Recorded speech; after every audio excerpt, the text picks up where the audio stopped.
Hello guys, welcome to SkillWeb. In this tutorial, we will learn how to change username in Twitch.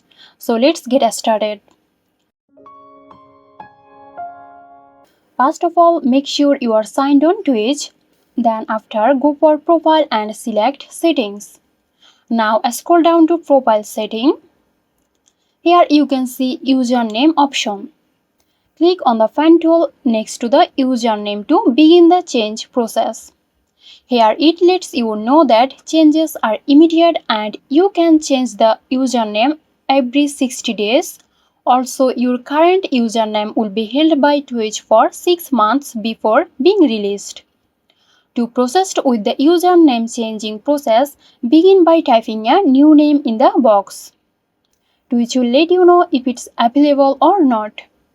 Now click Update. Your username has now changed.